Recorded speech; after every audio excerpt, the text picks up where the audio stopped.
Manever I say ma PENDREAM TV. PENDREAM TV there, o see them yopo. Mema wakwaba ede ba PENDREAM TV so make sure say obe subscribe to channel no click bell so say the news to our sabit me aka ntem no watie afa so make sure say obe like na wa comment no share ama afoforo so nsaka na comment section ho so no opese wo kire wa adwen obetimi ede wa adwen kire ato honom na amanfo so anya bia kenkan na onim say PENDREAM TV there eye nsem a ekoso Ghana yam politics mu ne ede ba na yasaka ya na ede abranti na so me video I saka pese no che na ye dey ba nti me mo modern astro so obehwe video we amana si awie na wa kire wa adwen e comment section na se yenko video. I think Randy, we need to commend the Minister for Finance and to extend the government because the negotiation in this. Did you say commend? Yeah. For what? I mean, there has been a positive development. I mean, in the negotiation of with our bilateral creditors.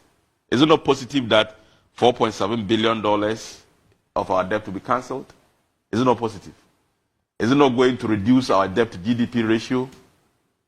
I mean, are you juxtaposing that against the losses, the difficulties, the suffering associated with, just hold on a minute, associated with the declaration of bankruptcy and the DDEP?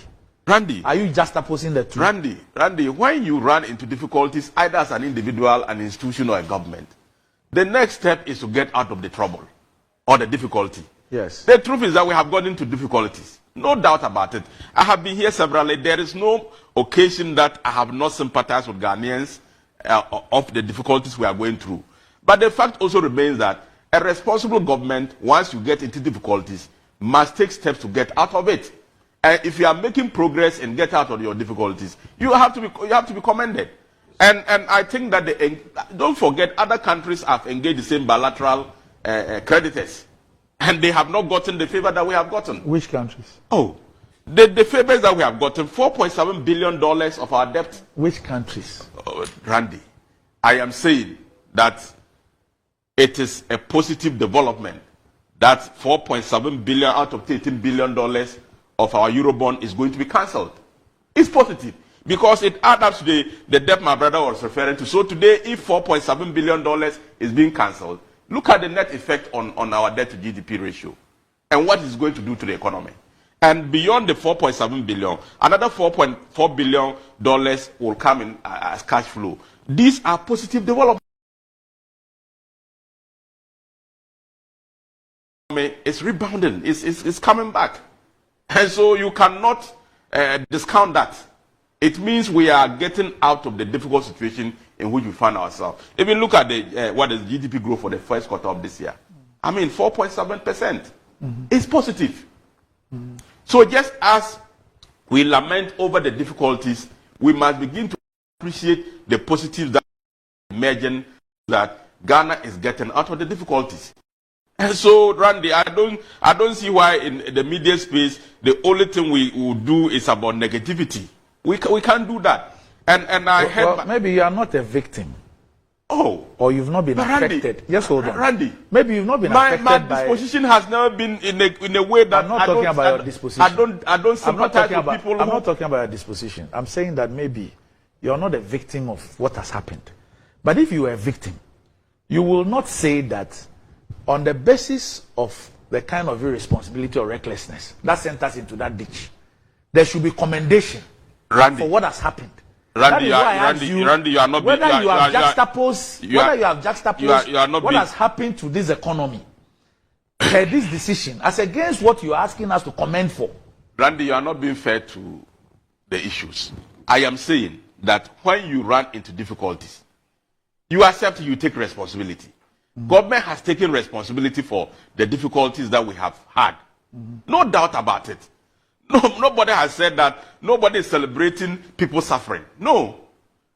But I'm saying that the positive development that are emerging, of we getting a debt cancellation of $47 billion, which will be positive, $4.7 billion, which will be positive to our economy.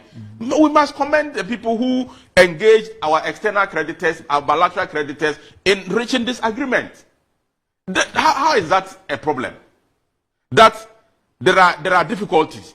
People, there has been debt exchange locally and it has affected people. That is true. But now we have had a positive engagement with our bilateral creditors who are ready and willing to forgive us $4.7 billion, which will enable to make a positive impact on our economy. And you say we shouldn't celebrate that. So we will cry over the difficulties. Kindly tell me how that changes my situation. For me, the person who was adversely affected by the DDEP. Tell me how this. If you're asking me to comment. So Randy. I'm saying if you're asking me to comment, I'm only raising this issue because of your point about commendation. Because if I have a team of people who send me into this ditch, and then we have to go through these excruciating things, and they have done a negotiation, and these are the outcomes of a negotiation, and you're asking me to commend them for that. So when I will have a difficulty. So when the negotiations are positive, you don't need to comment because you are going through some difficulties. I don't also understand. I don't appreciate your point. Okay. I have said that right, there has never been any occasion that I have not sympathized with people who are affected by this. I have. But just as you agree with the difficulties, when there are positive, there's positive progress, you must also accept that there is positive progress. How is that difficult? That I see that, because of 1, 2, 3, people have suffered. And we appreciate that and we sympathize with them. Then because of another 1, 2, 3, we have made progress and we are going to rebound our economy, or our economy is going to grow or become better. When the general economy becomes better, it affects everybody positively. So if you are asking me how this decision, $4.7 billion cancellation will affect you who has been affected by debt exchange. When the general economy improves, that doesn't affect you. Well, I'm yet to be convinced that this will. No, could you hold on? So are you saying that your debt, if you are owing $13 billion in Eurobond, and your bilateral creditors have agreed to cancel 4.7 out of the $13 billion, which was a liability on you, it doesn't mean anything positive to you? So the DDEP that was done domestically, did that not reduce the debt portfolio of the country? That is a different... No, I'm just asking you. When that first part was done, they did not reduce it. It did. And then what happened to the economy? Well, probably if not for the reduction, probably the challenges would have been more difficult. Oh, okay. All right. Okay. So Randy, just as we cry over our difficulties, let's also celebrate the progress we make. Celebrate. Yes. If you make progress, celebrate. Yes. Okay. Randy. I don't know. No, but there are a few clarifications I want to make. My brother talked about debt to GDP ratio and said that it is projected to be at 90% of GDP. I don't know where he's getting his figures from. Our debt to GDP ratio is around 70%, roughly around 70%. And with this $4.7 billion cancellation, when you go and take it out, when eventually the finance ministry will do their permutations and calculations, and you see the effect on our debt to GDP ratio. So this figure that is just, what I've realized is that the NDC's interest is just to continue to create tension and to make things look so difficult, just make Ghanaians feel in their minds that nothing is going to change. So that, as a way of getting their vote. You talk about debt to GDP that has gone to around a little over $600,000 billion. My brother, you took it from a little over $10 billion to about $120 billion. Do the calculation and look at the rate of increase. And between 20... you are doing this rate again. It's important. Do you pay your debt in rates? You said that don't interrupt. But this is just being disingenuous. What is disingenuous? Let him make his point. The rate of change is important. In whatever you do, the rate of change, then why do we even have it in the first place? I don't know why NDC people have become too dishonest that mathematical formulas that are used in determining so many things are not necessary today. The rate of doing things is important. the rate at which things were changing 10 years ago compared to today, if there is a reduction, it has an impact. It tells you that if things were changing at the same rate they were changing under Mahama, it would have been worse than today. So you can't tell me that the rate of change is not relevant in the equation of things. If something was increasing at 30% under Mahama and today is increasing at 15%, how do you tell me that it is not relevant? It is relevant. Because if it was increasing at the rate at which it was increasing under you, today it would have been worse than it is.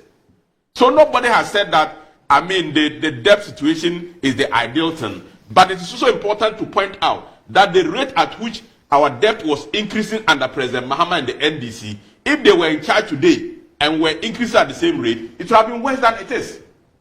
And that must be admitted. You can't tell me that the fact that Ghanaians are feeling the impact of our debt to GDP at this particular over $600 billion, it means that it is nothing. The rate at which we have increased our debt is nothing. When it was worse under you. Don't also forget that we are discussing all this in the context that the two frontliners in the 2024 election is NDC and MPP. You have your record. We have a record. Despite the challenges that our economy faces today, but we must let Ghanaians know that if it was under your watch, as we saw in the 8 years of Mahama's vice presidency and presidency, things would have been worse than they are. It's important to point that one out. Because it is not as though Mahama is a new person, he has not been president before. He has been president, and his record is there. It shows that the level of debt accumulation under him was increasing at a higher rate than it is increasing today. And if Mahama was in charge and our debt was increasing at the rate at which it was increasing under him, it would have been worse than we are today. That is his record. You talked about general economic situation. You had done so for 4 continuous years. Ghanaians suffered under you. Today, lies of you see the way people are complaining. So they should reflect. So you've changed the nomenclature from doom so to light off. It is. I am just saying. So what is light off? It is better today than what we experienced under you, and you are well aware. Shocking. 4 good solid years. Because of doom, so you are unable to announce Napo as your vice president, and you are telling us it's worse. That is not your business. Because there are some developments which impacts are not felt immediately. When you invest in education and people are getting access to education, it does not necessarily immediately inure to the economy, but with time it adds up.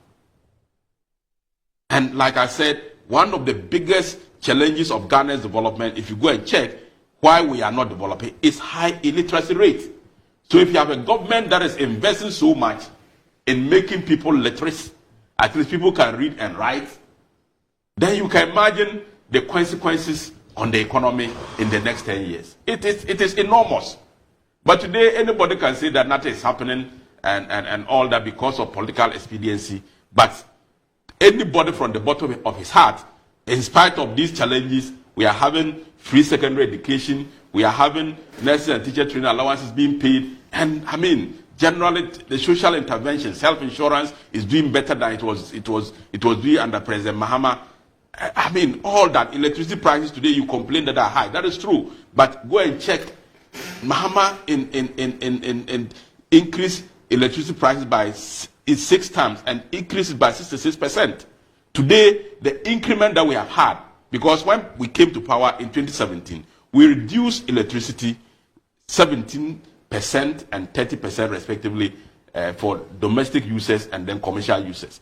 And now the increment that we have done cumulatively is not up to the reduction that we have done. But we are 66% increment under President Mahama. So those have you finished? If you are looking at the economy and the things that this government is doing and comparing it to President Mahama, in fact, President Mahama can be an option to become president of Ghana. And now I was sad for you when you said that. We should be thinking about the government should be thinking about. 27th January. Dr. Bawumia will be sworn in as president of Ghana. And nobody is going to steal any election. I don't believe that any party in Ghana can steal an election. And the evidence is there from 1992. If Ghanaians want to vote out MPP can't do anything about it. The voters out. But on the basis of the confidence they have, that in spite of the fact that people complain about difficulties, but when you mention Mahama and the NDC as an alternative, then they begin to retreat. So don't feel that because people complain, it necessarily means that they want Mahama back. No. I mean, when things are difficult, people complain. But when you look at the alternative, then you say, no. In spite of the challenges, the alternative is worse. And so you can't go there.